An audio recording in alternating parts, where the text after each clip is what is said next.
अस्सलाम वालेकुम दोस्तो।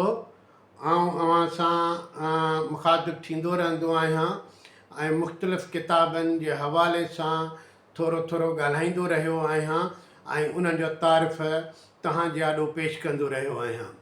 किताब दोस्त हूंदा आहिनि ऐं किताब जॾहिं पढ़िबा आहिनि त महसूसु ईअं कयो वेंदो आहे, बल्कि इहो हक़ीक़त बि आहे त असां उन्हनि जे लेखकनि सां ॼण ॻाल्हाईंदा रहिया आहियूं ऐं असां उन्हनि सां कचहरियूं कंदा रहिया आहियूं ऐं अहिड़े नमूने सां उहे माण्हू असांजे आॾो वेठा असांखे पंहिंजा दास्तान ॿुधाईंदा आहिनि, कहाणियूं ॿुधाईंदा आहिनि ऐं हिकिड़ा किस्सा वॾा ॿुधाईंदा आहिनि या शाइरी ॿुधाईंदा आहिनि या मज़मून पढ़ी असांखे पंहिंजा ख़्यालनि जा जेके से वीचार ॿुधाईंदा रहंदा आहिनि ऐं असांखे गाइड कंदा रहंदा आहिनि ऐं सम्झाईंदा रहंदा आहिनि।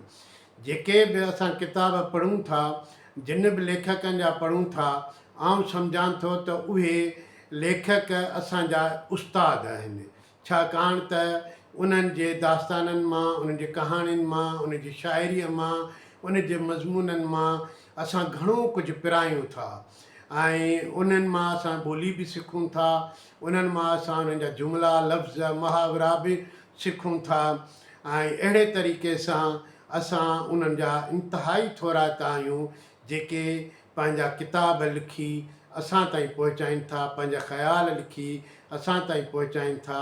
समाज जा अक्स आहिनि, उहे ओलड़ा आहिनि, उहे आईना आहिनि ऐं उहे पंहिंजे ई ख़्यालनि जो इज़हार पंहिंजे लिखड़नि में कनि था। अॼु असां वटि जेको किताबु आहे मूं वटि, उहो असांजे हिकिड़े क़ौमी शाइर जो गदा हुसैन ख़ासकेली आहे, जेको हिन ई महीने में असांखां विछड़जी वियो, गुज़ारे वियो आहे। उन जो किताबु शाइरीअ जो मूं वटि आहे, दिलि जे दास्तान जो महूरत। हीउ किताबु शाइरीअ जो आहे जेको साञा सथ वारनि छपियो आहे ऐं हिन खे सहेड़ियो जेको आहे सो मोहतरम ताज जोए साहब सहेड़ियो आहे। मोहतरम ताज जोयो नामियारियो सिंध जो अदीब, शाइर, मुहक़क़ ऐं ॿोलीअदान ऐं अदीब आहे ऐं हू जेको सो बहितरीनु हिकिड़ो लेखक असां वटि आहे। हिन जी शाइरीअ जा जेको किताबु आहे, हीअ दिलि जे दास्तान जो महूरत, हिन में हिन जी शाइरी आहे जंहिंमें बेत, वायूं, गज़ल, नज़्म, टिसटा या हाइका वग़ैरह आहिनि। उन जा महाग में जेके से ॿ मज़मून आहिनि, हिकिड़ो ताज जोए साहब जो लिखियलु आहे ऐं ॿियो ख़ुदि गदा ख़ासकेली पंहिंजे हयातीअ में हिन किताब जे हवाले सां, पंहिंजी ज़िंदगी जे हवाले सां कुझु ॿ अखर लिखिया हुआ जेके हिन में छपियल आहिनि। उन खां पोइ जेको आख़िरी हिसो हिन जो आहे, शाइरीअ खां अलावा गदा जे गदागिरीअ खे सलाम जे उनवान सां, जंहिंमें 3 मज़मून आहिनि जिन में सुठनि अदीबनि गदा खे भेटा ॾिनी आहे, उनखे मञता ॾिनी आहे। उन्हनि मज़मूननि में हुन जी शाइरीअ खे, हुन जी शख़्सियत खे ऐं हुन जे किरदार खे। पहिरियों मज़मून रहमत पीरज़ादे साहब जो आहे जेको गदा आहियां त के घुरिजूं बि हूंदियूं, इहो जेको उनवान आहे उन जे मज़मून जो। ॿियो मज़मून आहे मंसूर मलक जो गदा जी गदागिरीअ खे सलाम, उन जी शाइरीअ खे, मतिलबु उन जे जेका शाइरी आहे उनखे हुन भेटा ॾिनी आहे। ऐं आख़िरी जेको मज़मून आहे सो मोहतरम इदरीस जतोई साहब जो लिखियलु आहे, बसंती फोटड़े जी रुत जो शाइर। बसंती रुत जेका आहे, बहार जी जेका रुत आहे, जेका उमेद जी रुत आहे, जेका असांखे सन्हो ॾींदी आहे, सुख ऐं आराम जो, ख़ुशीअ जो, मुहबत जो, उन जेको सन्हो ॾिए थी, जियापे जो ॾिए थी, आजपे जो ॾिए थी, उहा बसंती रुत जेका आहे फोटड़ जी हूंदी आहे। नवां गुल पैदा थींदा आहिनि, नवां ॿूटा पैदा थींदा आहिनि, उन जा गांच, उन जूं जेके से मुखड़ियूं, उन जूं टारियूं ऐं उहे पन नवां पैदा थींदा आहिनि। यानी इंसान जी जेका आहे सो जहिड़ो कर उहो ख़ुशीअ जो लम्हो हूंदो आहे। उन हवाले सां, उन सां भेटा ॾींदे हिन गदा खे इदरीस जतोई साहब पंहिंजो मज़मून लिखियो आहे। हीउ ॾाढो सुठो ऐं सुहिणो किताबु आहे शाइरीअ जो। आउं सम्झां थो जेके नवां जेके दोस्त शाइरी कनि था, उन्हनि जे लाइ हीअ उत्साह जो सबबु बणिजंदो। न रुगो उत्साह जो सबबु बणिजंदो पर हिन में नवां मौज़ू बि आहिनि। हिन में ॾाढो सुठो हीअ शाइर पंहिंजे धरतीअ खां शाइरी शुरू करे थो पर बिन अक़वामी सतह ते बि वञी ॻाल्हाए थो ऐं बिन अक़वामी सतह ते बि हू पंहिंजी शाइरी करे थो ऐं पंहिंजो पाण खे उस ताईं बि आवाज़ु उथारे थो त असां सिंध जा जेके शाइर आहियूं रुगो सिंध जा न आहियूं पर दुनिया जा बि शाइर आहियूं। दुनिया खे बि असां पंहिंजो कयूं था, आलमी इंसानियत खे बि असां पंहिंजो कयूं था। संदसि गज़ल आहिनि, मां कुझु जेकॾहिं बंदि पढ़ां त ॾाढो हिन में सुठो थींदो। हिकिड़ो आहे त हीअ तड़प हिते लहू ऐं पखर जीता ऐं हुते दिलि उहा ई पथर जीता सिक सांढियो वतां जेका तोखां मिली सुखड़ी सूंहं वारी नगर जीता नाज़ अंदाज़ ऐं हार सिंगार सां कंहिं महिल मूॾे सुहिणा संवर जीता वार छोड़े मिठा मुंहिंजी अॻुवाड़ीअ ते तूं कॾहिं बादलनि वांगुरु भरिजी था। अहिड़े नमूने सां हिकिड़ो ॿियो गज़ल आहे जंहिंजा बंद मां पढ़ां थो, ॾाढा सुठा ॾाढा भला आहिनि। त ॾियारी कॾहिं ख़ुशी थो ॾियारे कॾहिं ख़ुशी थो कॾहिं मायूसी पिरीअ जो रूप ज्वारीअ जे पतनि जहिड़ो आहे असांजे कोल कंदासीं त उनखे पूरो कबो असांजो वाइदो नबियुनि जे वचन जहिड़ो आहे असांजे सीने ते वेही सुकून फ़रमायो असांजो सीनो भिटाईअ जे सहन जहिड़ो आहे। हिन शाइरीअ में ॾाढा सुठा नज़्म आहिनि, गज़ल आहिनि जेके हिन पंहिंजे धरतीअ जा आवाज़ बणिजी हिन लिखिया आहिनि ऐं मां सम्झां थो त हीअ जेके नवां शाइर आहिनि उहे जेके हिन खे पढ़ंदा त हिन मां उत्साह वठंदा। ऐं हिन जी वॾी ॻाल्हि इहा आहे त हिन में जेको ॿोलीअ जो सिटाव आहे, जेका ॿोली हिन में इस्तेमालु कई वई आहे, जेके मुहावरा तशबीहूं हिन शाइरीअ में ॾिनियूं आहिनि उहे निज पिज सिंधी आहिनि ऐं ख़ालिस्तन सिंधी आहिनि ऐं असांजी ॿोली ॾाढी प्यारी ॾाढी मिठड़ी ॾाढी सुहिणी आहे। ऐं सम्झां थो त हिन शाइरीअ खे जेकॾहिं असां पढ़ंदासीं त ॾाढो सुठो जेको सो हिकिड़ो तासुरु खणंदासीं। हिन सुठनि शख़्सियतुनि खे भेटा ॾिनी आहे, साईं जेमसैद खे, शेख अयाज़ खे, साईं मोहम्मद इब्राहिम जोए खे, साईं अब्दुल वाहिद आरिसर साहिब खे हिन पंहिंजी शाइरीअ में भेटा ॾिनी आहे। उहे अलॻि नज़्म आहिनि, उहे अलॻि आहिनि पर आउं हिकिड़ो जेको हिन जो बैनुल अक़वामी नज़्म आहे जेको दुनिया में अमन ईमान जे हवाले सां आहे, दुनिया में जेको अमन जी ॻाल्हि थिए पई पर मुल्क पंहिंजे हथियारनि जी ड्रोड़ में मसरूफ़ आहिनि ऐं एटम बम पिया ठाहिनि। असांजे एशिया में 2 एटमी बम धमाका थिया हुआ जेके आज़माइशी बुनियादनि ते तजुर्बाती बुनियादनि ते कया विया हुआ, हिकिड़ो चाॻीअ ते ॿियो पुखरान में जेके मैदाननि जबलनि में इहे कया विया हुआ। उन ते हिन जो ॾाढो सुठो नज़्म आहे, मां सिर्फ़ु हिकिड़ो बंदि पढ़ंदुसि ऐं जेको ॾाढो सुठो आहे।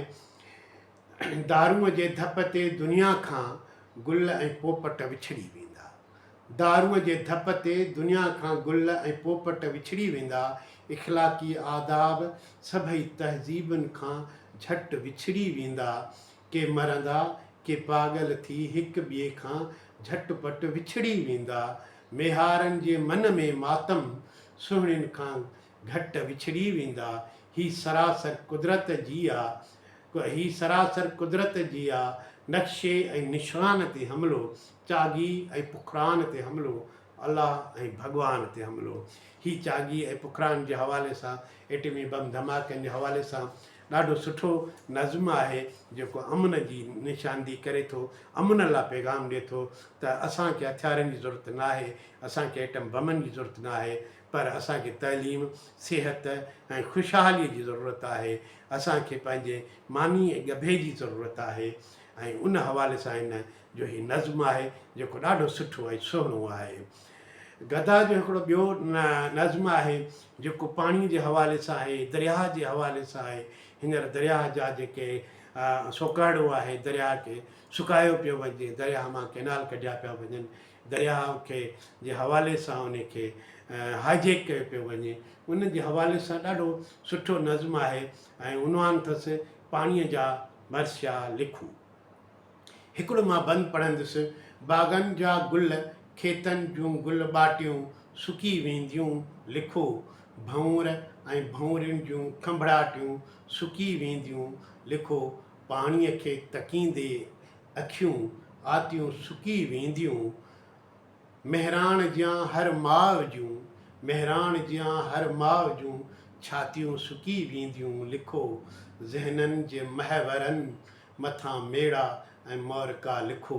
पाणीअ जा मरसिया लिखो। पाणीअ जा मामरा लिखो। अहिड़े क़िस्म जा ॾाढा सुठा ऐं ॾाढा बहितरीनु हुन जा नज़्म आहिनि ऐं जेको सो उन जे हवाले सां हिन जी सुठी ऐं सुहिणी शाइरी आहे जेके हुन पंहिंजा ख़्याल वंडिया आहिनि असांजे हवाले सां ऐं ॾाढो बहितरीनु जेको आहे 21वीं सदीअ जे हवाले सां बि हुन जा नज़्म आहिनि ऐं मुंहिंजे दड़े जे हवाले सां बि हिकिड़ो नज़्म आहे ॾाढो सुठो। संबारा ऐं ॿलड़े जी जे हवाले सां मां सम्झां थो त हिकिड़ो उन जो बि मां बंदि पढ़ां। आख़िरी बंदि आहे त हक़ीक़त हीअ बा हिकिड़ी त ॿलड़े जी जे हवासिन। हक़ीक़त हीअ बा हिकिड़ी त ॿलड़े जी जे हवासिन। जॾहिं खां मार्क्स ऐं लेनिन जे लिखड़ियुनि खे पढ़ियो तॾहिं ॿधाऊं छेर पेरनि में ॿधाऊं छेर पेरनि में हयाऊं भेर ते ॾौको ऐं स्टोपा जे पाड़े में ठही पियो मास्को हिकिड़ो। उन्हीअ में भेट धणीअ जो उन्हीअ में भिट धणीअ जो पारखू आरामी अनवर आहे। उते मैखाने जे भित ते विछायल जेका चादर आहे उन में यार मोहम्मद मेवान जूं चुमियूं चरियूं आहिनि। हू संबारा हू ॿलड़े जी ॿ जाड़ियूं भेनरूं आहिनि। ॾाढो बहितरीनु इहो नज़्म आहे ऐं ॾाढो भलो आहे। हीअ हींअर मुंहिंजे आॾो हिकिड़ो ग़ज़ल आहे जेको मां तव्हांजे आॾो पढ़णु चाहींदुसि। ऐं मुंहिंजे ख़्याल में त जेके बि ग़ज़ल आहिनि से प्यार जी अमन जी अलामत उन्हनि में हूंदी आहे। उन्हनि में जेको सो पंहिंजा दर्द बि हूंदा आहिनि। ईअं कोन्हे त जेको सो उन में कुझु कोन्हे। ॾाढो ग़ज़ल सुठो आहे। कंहिंखां बि ज़माने में झको ग़म नथो थिए कंहिंखां बि ज़माने में झको ग़म नथो थिए। पैदा वरी को इब्ने मरियम नथो थिए। जंहिं वक़्तु रुना हुआसूं उहे ॾींहं उहे शींहं अखियुनि में अञा को वरी आगम नथो थिए। हथ होरियां रखण साण दुखी दर्द दिलि अंदरि कीअं सूर पिटियां सीने ते मातम नथो थिए। तो पंहिंजे हथनि साण पहा पाण अची रखिया तूं पंहिंजे हथनि सां पहा पाण अची रख। ॿिए वेज खां हिन मर्ज़ जो मरहम नथो थिए। अहिड़ो कयो असां खां ख़्यालनि आहे बाइकाट सोचुनि जो पूरो पाण खां कोरम नथो थिए। बीहक में सऊं आहे सॼण सरव जे तरह बीहक में सऊं आहे सॼण सरव जे तरह बसि हिकिड़ो ज़ुल्फ़ वारो सिधो खम नथो थिए। हीअ किताबु जेको सो असांजे गदा ख़ासकेली साहिब जो आहे। दिलि जी दास्तान जो महूरत जंहिंखे ताज जोए साहिब तरतीब ॾेई साञा सथ वारनि जे पारां छपरायो आहे। हिन जी क़ीमत 600 रुपया आहे जेका तव्हांखे 40% जी बुनियाद ते मिलंदी। आउं सम्झां थो त हीअ किताबु हिन महीने जो आयो आहे। एॾो सुठो आहे जो कल्ह मूंखे मिलियो आहे ऐं मां हिकु ई राति में हिन खे पढ़ी पूरो कयो आहे। ॾाढो बहितरीनु आहे ऐं तव्हां पढ़ंदो त यकीनन जेको सो हिकिड़ो हिन में तव्हांखे उत्साह मिलंदो। तव्हांखे हिन में जेको सो हिकिड़ी सबक़ु मिलंदो।